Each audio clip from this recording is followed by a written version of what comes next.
കൃഷി, വ്യവസായം, ദാരിദ്ര്യ ലഘൂകരണം എന്നിവയ്ക്ക് മുൻഗണന നൽകിയ Thodannur block panchayat 2026-27 budget vice president Naseema Thattankuniyil അവതരിപ്പിച്ചു.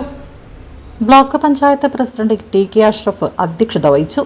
10.53 കോടി രൂപ വരവും 8.48 കോടി രൂപ ചെലവും 2.05 കോടി രൂപ മിച്ചവും പ്രതീക്ഷിക്കുന്ന ബജറ്റിൽ സമഗ്ര വിദ്യാഭ്യാസ പരിപാടി, കായിക പരിപാടി, വയോജനക്ഷേമ പദ്ധതികൾ, കുട്ടികളുടെ പാർക്ക്, പഠനം മുടങ്ങിയ പട്ടികജാതി വിദ്യാർത്ഥികളുടെ തുടർ പഠനം, സ്മാർട്ട് കിച്ചൺ, സമഗ്ര ക്ഷീര വികസന പദ്ധതി, തോടന്നൂർ ഫെസ്റ്റ്, വനിതാ ഗ്രൂപ്പ് സംരംഭങ്ങൾ, പ്രവാസി സഹായ ഹസ്തം, വിജ്ഞാന കേരളം തൊഴിൽമേള, വനിതകൾക്ക് ജിം, സമഗ്ര കാർഷിക വികസന പരിപാടി, അടിസ്ഥാന സൗകര്യ വികസനം, ബ്ലോക്ക് പഞ്ചായത്ത് കോമ്പൗണ്ടിൽ വയോജന കേന്ദ്രം എന്നിവയ്ക്ക് പ്രാധാന്യം നൽകിയിട്ടുണ്ട്.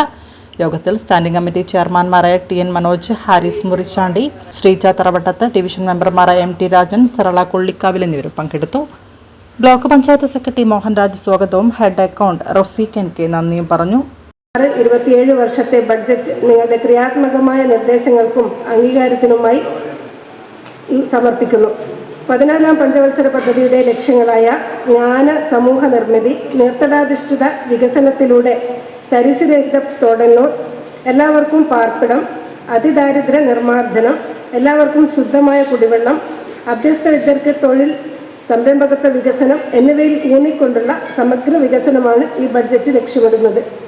കൃഷി, വ്യവസായം, കുടിവെള്ളം, സമഗ്ര ശുചിത്വം, ആരോഗ്യം, ക്ഷീരവികസനം, വയോജനക്ഷേമം, ഭിന്നശേഷി സൗഹൃദ തോടന്നൂർ, ലിംഗതുല്യത തുടങ്ങി ജീവിതത്തിലെ സമസ്ത മേഖലകളിലും പരസ്പര ബന്ധിതമായി വികസനം ലക്ഷ്യമിട്ടുകൊണ്ടുള്ള ബജറ്റ് ആണ് ഇവിടെ അവതരിപ്പിക്കുന്നത്.